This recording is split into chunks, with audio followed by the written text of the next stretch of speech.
অত্যন্ত অমানবিক জীবনযাপন করেন। ঢাকা ১৭ ওনার নির্বাচনী এলাকা, এটা এক্সাম্পল হিসাবে আমরা ধরে নিতে পারি, কারণ এটা অত্যন্ত নিম্নবিত্ত একটা এরিয়া, যেখানে অল্প বৃষ্টিতেই আপনার যেমন করাইল, বাসানটেক, সাততলা, তারপরে সাগরিকা, মাটিকাটা, ওইসব এলাকায় আপনার অল্প বৃষ্টিতে জলাবদ্ধতা হতো এবং বসবাসের একেবারেই অনুপযোগী অবস্থায় থাকতো।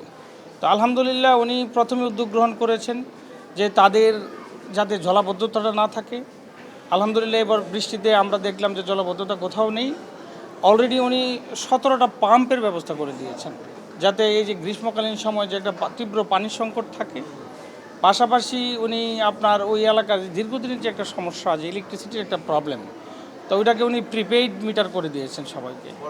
এবং উনি চাচ্ছেন যাতে ওনাদের জীবনযাত্রার মানটাকে উন্নত করা যায়। যদি উন্নত করা যায় তবেই জাতি আগেই যাবে। আর পাশাপাশি গুলশান এরিয়ার জন্য আমরা চেষ্টা করছি যে গুলশান এরিয়াতে যে আপনার 4টা লেক আছে, ওই লেকটাগুলোকে আমরা ইন্টার কানেকশন করে একেবারে হাতিরঝিল হয়ে আমরা একেবারে বুড়িগঙ্গা পর্যন্ত এটাকে ওয়াটার বাস একটা চালু করার একটা আমরা উদ্যোগ মাননীয় প্রধানমন্ত্রী আমাদেরকে নির্দেশনা দিয়েছেন।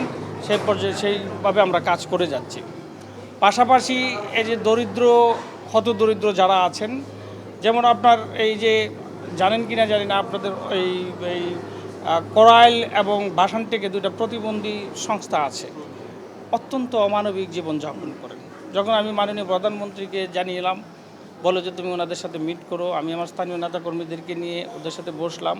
তো ওদেরকে যে একটা যাতে স্থায়ী কর্মসংস্থানের ব্যবস্থা করা হয়, তো ওনারা বললেন যে আমরা ফিল্টার ওয়াটার করতে পারবো, সেটা প্লান্টেশনের জন্য যেটা লাগে আমরা সেটা ব্যবস্থা করে দিয়েছি অলরেডি ইনশাল্লাহ।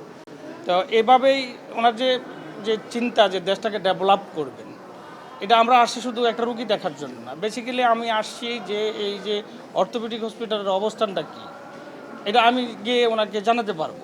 আমার মনে হয় আপনারা আর কিছুদিন পরে আমাদের এই অর্থোপেডিক হসপিটালটাকে একটু ডিফারেন্ট অ্যাঙ্গেলে দেখতে পাবেন।